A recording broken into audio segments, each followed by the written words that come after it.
चलिए एक बार फिर से स्वागत है कार्यक्रम में आपका। और जैसे कि मैं कह रहा था कि वीकनेस कल थी, वीकनेस हैंडओवर में हमें मिली है। देखिए आज क्या खास है पहले वो समझते हैं। और खास ये है कि आज सेंसेक्स के वीकली कॉन्ट्रैक्ट की एक्सपायरी है, लेकिन उससे भी महत्वपूर्ण बात यह है कि जो भाषण, जो स्पीच, जो वक्तव्य इस वक्त पूरे रात को वॉल स्ट्रीट को या फिर हमें प्रभावित करेगा, वो है 7:30 पर होने वाला अमेरिकी राष्ट्रपति डोनाल्ड ट्रंप का भाषण। अब से कुछ देर में मेरे ख्याल से तो हम उसको सुनेंगे। वहाँ से क्या निकल के आता है, जरा पॉजिटिव सरप्राइजेस, नेगेटिव सरप्राइजेस सबको टैकल करना है। और मेरे ख्याल से 9-15 तक वो प्राइस में आ भी जाएगा। तो ये बहुत महत्वपूर्ण इवेंट है। और इससे पहले हल्का सा सेंस कल के इंडियन मार्केट्स का। कल एक बार फिर से हमारी ब्रेथ कमज़ोर थी। कल हम डे लो पर क्लोज हुए और चाहे वो निफ्टी बैंक हो, चाहे वो निफ्टी हो, सब पेन में था, बस एक PSU बैंक इंडेक्स को छोड़ के। मैं आता हूँ, सब पे बातचीत करूँगा। यहाँ से आगे की डगर कैसी है हमारे लिए, याद रखिएगा। कल निफ्टी जिस लेवल पे क्लोज हुआ 25,818, ये वीकली चार्ट्स पर एक बहुत ही महत्वपूर्ण लेवल है।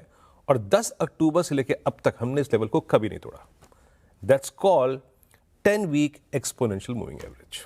तो हम क्या इसको तोड़ने की तैयारी कर रहे हैं? देखिए सब कुछ देखेंगे हम आज के वॉल स्ट्रीट के संकेत और इस भाषण और इस स्पीच में क्या होगा, और मुझसे करेंगे बातचीत। साथ ही साथ उसके बाद मैं प्रस्तुत करूंगा आपको कि निफ्टी और निफ्टी बैंक को ऐसे हालात में कैसे अप्रोच करना चाहिए। और पंकज रांदेर साहब होंगे हमारे साथ चकाचक चार्ट पे, कंचन होंगे आज स्टॉक्स एंड न्यूज़ पे, और वंदना भारती जी होंगे कमोडिटीज़ पे। वो चांदी की जो आंधी है ना, उसको कैसे अब खेलना है उस पर बातचीत करेंगे। लेकिन हॉर्मोस गुड मॉर्निंग। ये एक बार फिर से कमज़ोर सेशन, और हम बात ही कर रहे थे कल न्यूट्रल अपने संकेतों को रखा था, लेकिन कल टेक शेयरों में काफ़ी, मैं आता हूँ वो ट्रंप साहब की स्पीच में क्या निकल के आ सकता है पॉसिबली, लेकिन ये नैस्डैक का तो हाल बुरा है। और ये ओरेकल का निवारण कुछ कर रहे हैं आप? गुड मॉर्निंग वीरू भाई। अब बाजार एक ऐसी स्थिति में पहुंच गया है जब एक छोटी सी नेगेटिव या नेगेटिव लगने वाली खबर भी एक बिकवाली का कारण बन जाती है। और कल वैसा ही कुछ हुआ। ऐसी कोई बड़ी नेगेटिव खबर थी नहीं जो ऑरेकल को लेकर आई, लेकिन जैसे ही वो खबर आई उसके बाद सारे जो है इंडिसेस ने अपने ऊपर इस तरह से रिवर्सल दिया और फिर जाकर के डेज लो पर बंद हुए। डाउ जोन्स अपने ऊपर इस तरह से 500 अंक गिरकर बंद हुआ। तो कल की गिरावट के बाद अब डाउ जोन्स जो है शुक्रवार को जो उसने इंट्राडे हाई लगाया था उससे बिल्कुल 1000 अंक अब जाकर के नीचे चल रहा है। खबर क्या थी? खबर ये थी, फाइनेंशियल टाइम्स और काफ़ी सारे ब्लूमबर्ग वगैरह ने भी ये रिपोर्ट किया कि ऑरेकल जो मिशिगन में एक डेटा सेंटर बना रहा है उसमें जो इक्विटी कंट्रीब्यूशन उसके एक पुराने पार्टनर को करनी थी, ब्लू आउल कैपिटल नाम की जो कंपनी थी, वो अब वो कंट्रीब्यूशन नहीं करेगा। बावजूद इसके कि कंपनी ने इस बात की पुष्टि भी की, लेकिन फिर साथ ही साथ उन्होंने ये भी कहा कि भले ब्लू आउल ना दे लेकिन दूसरों से बातचीत चल रही है और दूसरे देंगे। बैंक ऑफ अमेरिका से बातचीत चल रही है, ब्लैकस्टोन से बातचीत चल रही है, वो इसमें इक्विटी कंट्रीब्यूशन करेंगे। और ब्लू आउल के साथ जो न्यू मैक्सिको में उनका प्रोजेक्ट चल रहा है वो तो चल ही रहा है अपनी जगह पर, लेकिन फिर भी जैसे ही ये बात पता चली तो उसके बाद से ऑरेकल के शेयरों में बिकवाली शुरू हुई। और ऑरेकल के शेयरों के साथ साथ बाकी के सारे जो AI लिंक नाम है, चाहे वो एनवीडिया हो, AMD हो, ब्रॉडकॉम हो या कोरवी हो, इन सभी में 4 से लेकर के 8% की गिरावट इन सभी शेयरों में देखने मिली और उससे बाजार का जो है मूड कल बिगड़ा।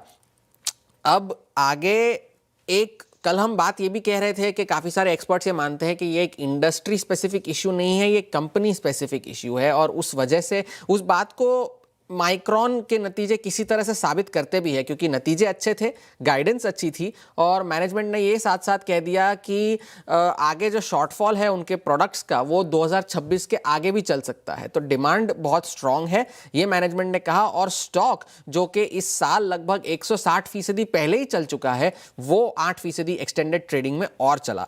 तो ये एक राहत की बात माइक्रॉन ने दी और उस वजह से शायद आज नैस्डैक फ्यूचर्स थोड़ा सा बढ़त के साथ कामकाज कर रहे हैं। लेकिन अब इस बात की लेकर के थोड़ी सी ये जो है सरगर्मी बढ़ रही है, ये कहते हुए कि अब ये AI के स्टॉक्स जिन्होंने बाजार को इतना ऊपर चलाया है वो अपने दम पर आगे बाजार को नहीं चला सकते। अब ये जो केपेक्स और मोनेटाइजेशन के बीच का जो मिसमैच है उसकी वजह से और वॉलेटिलिटी बढ़ सकती है 2026 में, ये एक्सपर्ट्स का मानना है। लेकिन बोफा ने साथ साथ ये भी कहा कि भले ही ये बबल बुलिट जैसा लग रहा हो, लेकिन इसका मतलब ये नहीं कि एआई के स्टॉक्स 2026 में और नहीं चल सकते। लेकिन काफी सारे ऐसे एरियाज है, फिर चाहे वो न्यूक्लियर एनर्जी हो, क्वांटम स्टॉक्स हो, या फिर दक्षिण कोरिया का कॉस्पी हो, वो बबल जैसे हालात दिखा रहा है, बबल जैसे प्राइस मूव्स दिखा रहा है, वहां पर थोड़ा सा सावधान रहने की जरूरत है।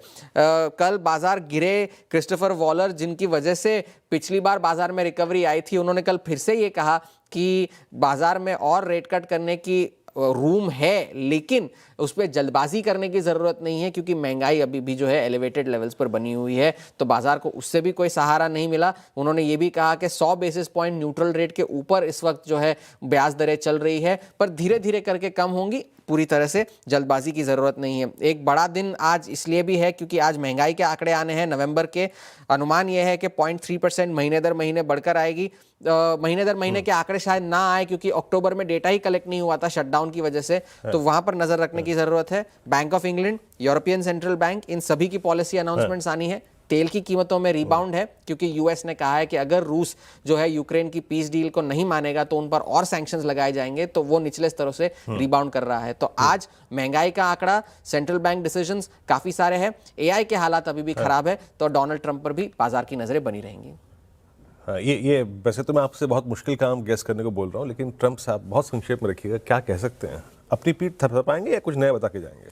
अपनी पीठ थपथपाएंगे तो कुछ नया तो कहेंगे नहीं, लेकिन फिर भी देखने वाली बात होगी, क्योंकि वो जो कहेंगे वो सिर्फ वही जानते हैं। बहुत बहुत शुक्रिया आपका इस पूरी बातचीत के लिए। तो एक बार फिर से अगर आप देखें, बड़े इवेंट्स वाला दिन है यूएस में, और हालांकि जो हमें हैंडओवर मिल रहा है, याद रखिएगा, बहुत कमज़ोर है। एक बार फ्यूचर्स लेके आइए, यूएस फ्यूचर्स। हालांकि आपको फ्यूचर्स में कोई बहुत बड़ी तब्दीली नजर नहीं आएगी, बट कल का प्राइस डैमेज काफ़ी सीवियर था, याद रखिएगा। डाउ फ्यूचर्स स्लाइटली अगर आप देखें फ्लैट है, S&P के करीब 10 अंक ऊपर, नेस्डैक फ्यूचर्स करीब 65 अंक ऊपर ट्रेड कर रहा है। अब आते हैं कल की रणनीति पर, सॉरी आज की रणनीति पर। देखिए, निफ्टी कल डे लो पे क्लोज हुआ। क्या बात हुई थी हमारी कल? सेल ऑन राइज, लेवल था 25,937, जनाब स्क्रीन पे दिखाई दे, शॉर्ट गया, ऊपर गया, 930 से ही कोलैप्स होगा। क्या बात हुई थी हमारी? जब भी हम शॉर्ट करें, हम टारगेट करेंगे 824 को और 778 को। क्या था वो बेस वन? वो बेस वन था 10 वीक एक्सपोनेंशियल एवरेज, वो बेस वन था 25,800 के पुट राइटर। ठीक गया और वहीं पे जाके सस्टेन कर गया। एक चीज मैंने कल और कही थी आपको कि whenever FIs go short, substantially short below 20 DEMA, that holds a meaning. उसका एक मीनिंग है। जरा प्लीज वो डायग्राम लेके आइए प्लीज। मैंने कल भी कहा था आपको कि जनाब जिस तरीके से ये शॉर्ट कर रहे हैं ना, ये एक नॉर्मल नहीं है बिहेवियर। ये देखिए, और वो कल पहुंच गए 1,68,000, 1,64,000 माफ कीजिएगा। 1,68 इज एवरेज शॉर्टिंग ट्रेजेक्ट्री इन नवंबर, यानी आप 16 अक्टूबर के बाद जितने 1,90,000 के आसपास शॉर्ट थे, आप उस क्लस्टर पे पॉसिबली जाने की तैयारी कर रहे हैं। आप 1.69 मैक्सिमम गए थे नवंबर में, याद रखिएगा। So you are almost close to breach that level. इसको चार्टिकली प्रेजेंट करने का मतलब ही यही होता है कि हम समझें कि क्या हो रहा है, ठीक है ना। अब आते हैं रणनीति पर। देखिए, कल भी मैंने कहा था short on rice, only case of short covering will appear about 2026, 26,026 के ऊपर। लेके आइए इंस्टीट्यूशनल सेल्स। देखिए, कल बहुत सारी डील्स थी, तो मैं एक बेनिफिट ऑफ डाउट FIs के कैश को फिगर को दूंगा। यहाँ पर करीब 1172 करोड़ रुपए की बाई थी, बाकी DIs ने करीब 780 करोड़ रुपए की बाइंग करी, 70 करोड़ रुपए की। But look at index, 1500 crore का फिर बेचा। और जनाब यहाँ पर जब वो इंडेक्स बेच रहे थे 1500 करोड़ का, शॉर्ट कॉन्ट्रैक्ट्स कितने थे? एक second, yes, 6500 contract short, 1300 contract short long काट लिए, यानी 1,65,000 पे आपके नेट शॉर्ट पहुंच गए, highest since I think mid of November. Call short है 1,10,000, यानी कल की जो सबसे substantially high call short zone है, उनको पार करना मुश्किल रहेगा। 1,10,000 कॉल शॉर्ट आई है, और 835 करोड़ रुपए का स्टॉक फ्यूचर बेचा, 22,000 कॉन्ट्रैक्ट शॉर्ट और 10,000 कॉन्ट्रैक्ट लॉन्ग। तो जनाब FIs के स्टैट्स जितने खराब हो सकते थे उतने खराब हैं। अब लेके आइए आप प्लेसमेंट ऑफ OIs। आपको नजर आएगा कल क्या हुआ। 25,900 पे और 26,000 पे बहुत तहजीब से कॉल राइटिंग हुई है, अच्छी कॉल राइटिंग हुई है। और एक और चीज़, कल जब मैं मिड का प्रोग्राम भी कर रहा था 12 बजे का, मैं आपको एक चीज़ कह रहा था कि अभी 25,800 का पुट राइटर कुछ एफर्ट कर रहा है, वो स्क्रीन पे विजिबल है। 40 लाख का आउटस्टैंडिंग हुई और 52 लाख का आउटस्टैंडिंग हुई, तो वहीं पर जो है वो है एफर्ट, कंसंट्रेशन वहीं है, उसके बाद कुछ नहीं है। फिर लेके आइए जरा आप पिरामिड्स। पिरामिड्स लेके आइए जरा एक बार, और यहां पर 26,000 पे, 26,100 पे, 25,900 पे सब्सटेंशियल कॉल राइट, ये देखिए, और हल्का सा पुट खड़ी है 25,800 पे। लेवल्स लेके आइए अब। मतलब आप ये सोचिए कि कॉल राइटर्स के पास स्ट्रॉन्ग कन्विक्शन है, पुट राइटर्स के पास no conviction at all. Levels लेके आइए, RS1 की ट्रेजेक्टरी पहले लेके आइएगा। टिल द टाइम हम RS1 को क्रॉस नहीं कर रहे हैं, शॉर्ट ऑन राइज, बट फिर कहता हूं शॉर्ट जब आप करते हैं एक परफेक्ट लेवल होना चाहिए, जैसे कल मिला 942 के ऊपर एक शॉर्ट कवरिंग का फेस आ सकता है, बट आई विल एडवोकेट, मैं इस बात की सिफारिश करूंगा कि 25,942 से लेकर 26,019 तक न्यूट्रल रही है। 26,019 के ऊपर एक अच्छा स्ट्रेंथ का फेस आपको 26,100 तक ले जा सकता है, पर आई विल से 942 के और 26,019 के बीच में न्यूट्रल रही है।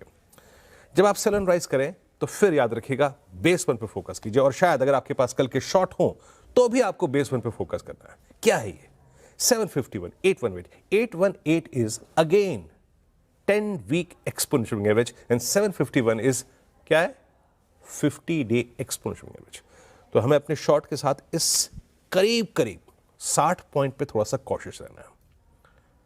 सेल एंड राइज परफेक्ट है, बट एक बात याद रखिएगा, अगर हम इस लेवल को तोड़ दें आज कल में, इसका मतलब यह है कि Nifty is finally preparing for 25643।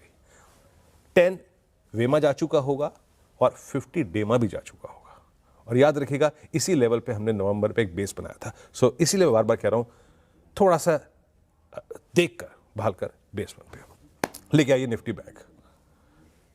Nifty bank को मैंने कल भी कहा था कि मैं शॉर्टिंग अभी नहीं करूंगा जब तक कि 838 नहीं टूट रहा है। देखिए कल क्या थी, फोर्सेस क्या थी, निफ्टी PSU बैंक इंडेक्स में सब्सटेंशियल शॉर्ट कवरिंग हो रही थी। Canara bank, SBI, bank of India, bank of Baroda, PNB सब डे हाई पे जा रहे थे। तो उस फोर्स के अगेंस्ट शॉर्ट जाना बहुत मुश्किल है, बहुत मुश्किल है। बट जिस तरीके का कोलैप्स प्राइवेट बैंक्स में था वो भी याद रखिएगा बहुत मुश्किल था, वो भी उसको देखिए आपको कितना खतरा था। कल क्या हुआ, कल वो 59,500 का जो मैं बार बार जिक्र कर रहा था, वहां पे कॉल राइटर्स थोड़ा सा ऊपर आ गए, and they are taking a grip at 59,000 as well. और अब हमारे पास क्या चला गया, हमारे पास 59,000 चला गया, हमारे पास से चला गया 10-20 डेमा। तो अब लेके आइए लेवल्स। देखिए मैं ये आप पे छोड़ता हूं कि आप ये कॉल कैसे लेंगे, है ना। ट्रीट करिएगा, देखिएगा कि PSUs क्या कर रहे हैं, प्राइवेट बैंक्स क्या कर रहे हैं, बट लेवल लिखाइए बेस वन।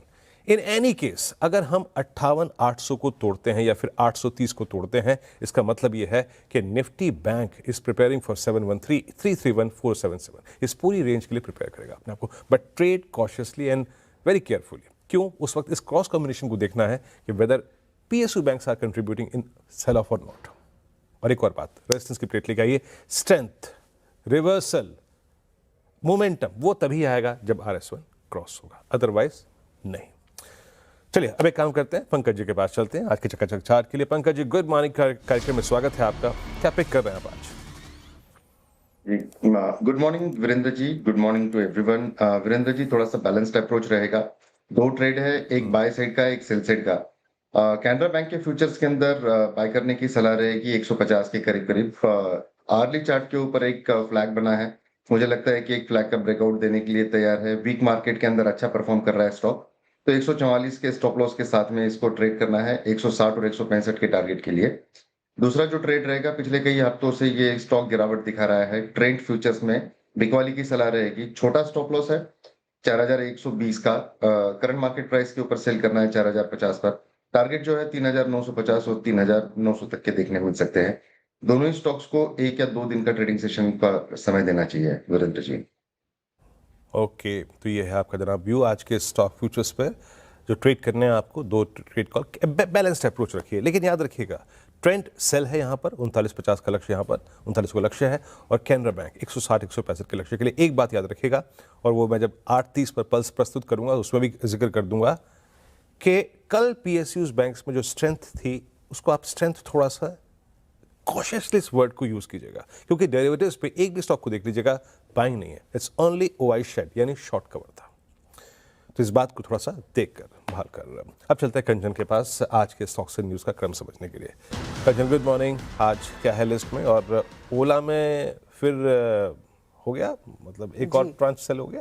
जी, आपने ओला की बात करी है, good morning first of all. तो ओला के साथ ही शुरुआत कर लेते हैं। कल हमने देखा था कि यहाँ पे जो कंपनी के फाउंडर हैं वहाँ से स्टेक सेल आता हुआ दिखाई दिया था, जिसके बाद उन्होंने बोलता कि यहाँ से फर्दर हमें सेलिंग जो है वो प्रमोटर एंटिटी की तरफ से आती हुई नहीं दिखाई देगी। लेकिन जो उनकी बात है वो झूठी साबित हो गई है, बिकॉज कल ओपन मार्केट ट्रांजेक्शन के थ्रू यहाँ पे करीब करीब 4 लाख शेयर्स जो हैं वो प्रमोटर के थ्रू बेचे गए हैं। और कल हमने देखा था कि शेयर अपने लो पे था, आज भी हो सकता है कि ये जो इम्पैक्ट है हमें बाजार में आता हुआ दिखाई दे ओला के शेयर में।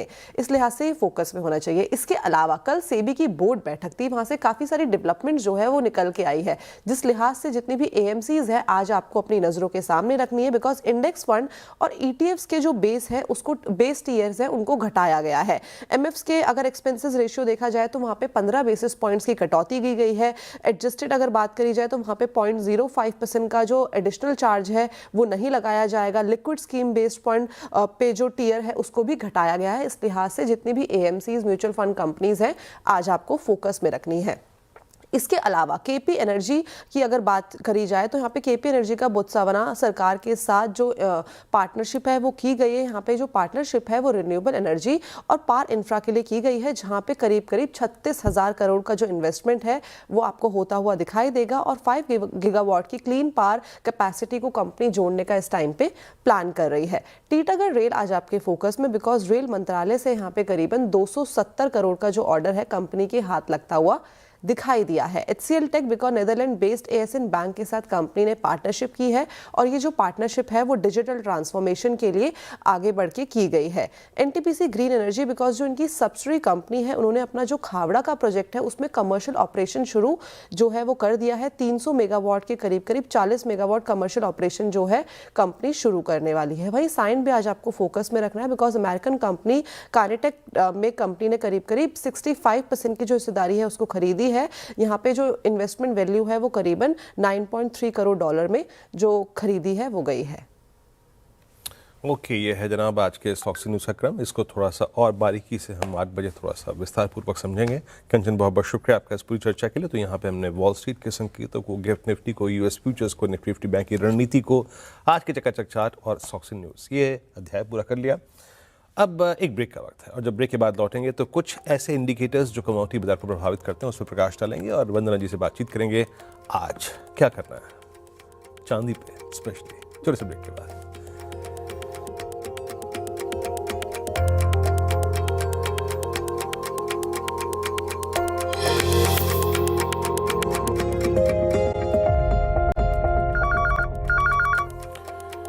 ब्रेक के बाद कार्यक्रम में आप सभी का स्वागत है एक बार फिर से। तो निफ्टी को और बाजार को प्रभावित करने वाले बहुत सारे फैक्टर्स पे हमने ब्रेक से पहले चर्चा करी। बाकी अगर आप देखें तो कल यूएस मार्केट में 10 ईयर बॉन्ड यील्ड करीब करीब अगर आप देखें 4.14, यूएस और इंडेक्स लगभग 98.01 पे हल्का सा अगर आप देखें रिट्रेस हुआ है। ब्रेंट याद रखिएगा अब करीब करीब 59-68 की ट्रैजेक्टरी में और गोल्ड लगभग 4373 पे इस जोन में स्ट्रेंथ के साथ क्लोज हुआ। लुक एट सिल्वर, घरेलू बाजार में आप सिल्वर को देखिए।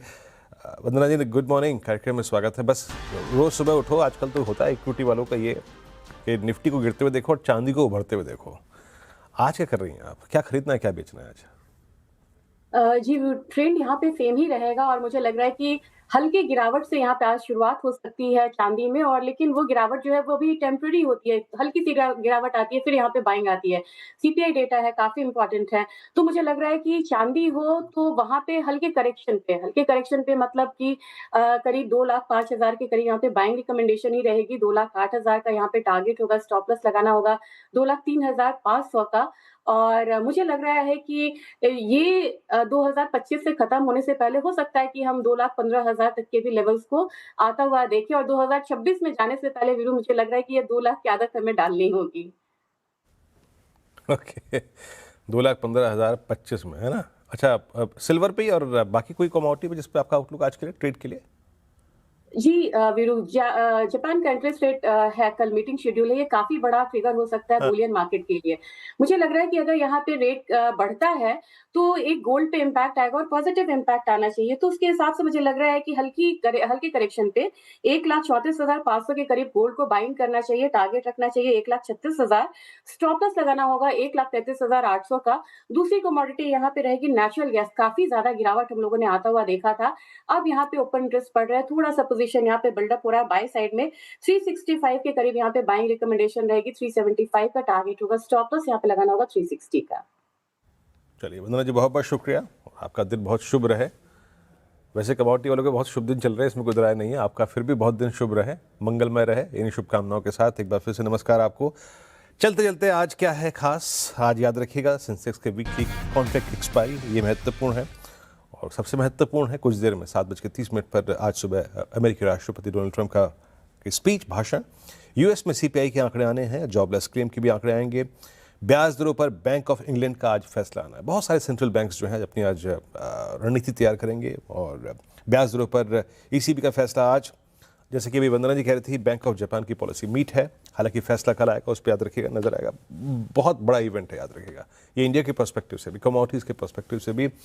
और ओमान दौरे पर पीएम मोदी हैं, दोनों के बीच आज एक एफटीए हो सकता है और आरबीआई आज करीब 50,000 करोड़ रुपए के सरकारी बॉन्ड भी खरीदेगा। तो ये है कुछ, अगर आप देखें आज के इवेंट्स। गिफ्ट निफ्टी आपकी स्क्रीन पे करीब 25 अंक एक रेस्ट्रिक्टेड फॉल के साथ ट्रेड करता हुआ। एक ब्रेक के बाद यतिन और आशीष आज के न्यूज़, व्यूज़ और चार्ट्स के आधार पर 20 कॉल्स टॉप 20 छोटे से ब्रेक के बाद। नमस्कार।